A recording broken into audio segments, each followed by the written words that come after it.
జై శ్రీమన్నారాయణ. హలో అండి. గోంగూర రొయ్యలు వండుతున్నాము. రొయ్యలు నిన్ననే తీసుకుని వచ్చారండి, నిన్న సాయంత్రం. అవి ఒలిచేసేసి కొంచెం పసుపు వేసి దానికి వేపేసేసి ఫ్రిడ్జ్లో పెట్టేశాను. అవి తీసి బయట పెట్టుకున్నాను. గోంగూర శుభ్రంగా ఒలిచి కడిగేసేసి శుభ్రంగా కడిగి దాంట్లో పచ్చిమిరపకాయలు, ఉల్లిపాయలు, కొంచెం పసుపు, ఉప్పు, కారం వేసి కొంచెం ఉడకబెడుతున్నాను అనమాట. కొంచెం గోంగూర ఉడుకుతూ ఉంటుంది. ఇక్కడ రొయ్యలు ఎగురు చేసుకోవచ్చు కదా అని ఇవి ఇలాగా తయారు చేసి దీని మీద మూత పెట్టి ఉడకడానికి పెట్టాను. ఇవ్వండి, ఇవి రొయ్యలు 1/2 కేజీ రొయ్యలు అండి. మొత్తంగా ఇగురులా చేసేస్తాను, కానీ సగం వేస్తాను అనమాట రొయ్యలు. ఇవి వీటికి ఇగురు చేస్తున్నాను చూడండి. వీటి కోసమేమో ఉల్లిపాయలు కోసుకున్నాను. మూకుడు పెట్టి మేము నాన్ వెజ్ అంతా ఆవ నూనెతోనే వండుతానండి నేను. ఆవ నూనె బాగా మరిగిన తర్వాత జీలకర్ర, ఉల్లిపాయలు వేసి వేయించి ఒక చెంచా అల్లం వెల్లుల్లి వేసాను అనమాట. కొంచెం ఎక్కువే వేసుకున్నాను. గోంగూరలో అల్లం వెల్లుల్లి వేయలేదని ఇందులోనే ఎక్కువ వేసాను. మీ రుచికి తగ్గట్ట ఉప్పు, కారం, పసుపు వేసి శుభ్రంగా వేయించుకోవాలండి. నాన్ వెజ్లో కొంచెం ఎక్కువే తింటాం కాబట్టి చెంచాన్నర వేసానండి కారం, ఉప్పు వేసి కొంచెం వేయించిన తర్వాత రొయ్యలు కూడా వేసి బాగా వేయించాలండి. కొంచెం ఉల్లిపాయలు పచ్చివాసన పోతే అది దగ్గరికి అవుతుంది, ఇగురులాగా దగ్గరికి అవుతుంది అనమాట. బాగా వేయించిన తర్వాత గోంగూర కూడా ఉడికిపోయిందండి.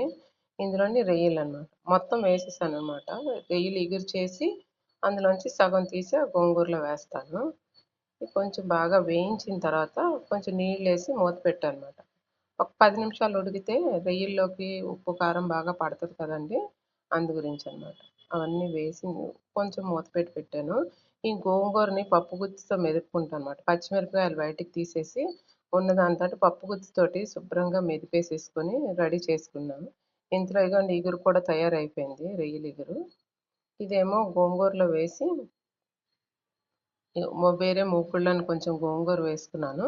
వేసుకొని ఈ ఇగురు మీరు ఎన్ని రొయ్యలు మీకు మొత్తం వేసేసుకోవాలన్నా వేసేసుకోవచ్చండి. కానీ నేను ఆ రొయ్యల్ని దగ్గరికి వేపాలనుకుంటున్నాను, సగం రొయ్యలు.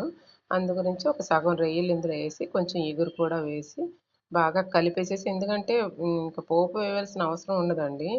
రొయ్యలు బాగా ఉడికినవి ఆ రొయ్యలకి వేసిన పోపే సరిపోద్ది. ఈ రెండు కలిపి కాస్త నీళ్ళు వేసి ఒక 10 నిమిషాలు ఉడకబెడితే సరిపోద్దండి. మీరు ఇలాగ ఒకసారి చేసి చూడండి, బాగుంటుంది. నా వీడియో మీకు నచ్చినట్టుగైతే లైక్ చేయండి, షేర్ చేయండి, సబ్స్క్రైబ్ చేయండి. వండి ఎలా వచ్చిందో కామెంట్ కూడా చేయండి తప్పనిసరిగాను. మీ కామెంట్ చేస్తే నాకు బాగా అనిపిస్తుందండి, ఇంకా చెయ్యాలనిపిస్తుంది వీడియోలు. చూడండి ఎంత బాగా తయారైందో. ఒక 10 నిమిషాలు ఉడకబెడితే సరిపోదు. ఈ రొయ్యలు అలాగే దగ్గరికి వేయించాను. ఆ పచ్చిమిరపకాయలు తీసాను కదండి, అవి ఇందులో వేసేసాను అనమాట. వేసేసి దగ్గరగా వేయించేసాను అనమాట.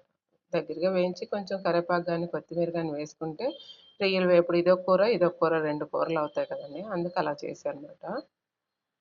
చూడండి, ఒకసారి చేసి చూసి కామెంట్ చేయండి నాకు. నా వీడియోలు నచ్చితే లైక్ చేయండి. Thank you. చూడండి ఎంత బాగా వేగినాయో రొయ్యలు.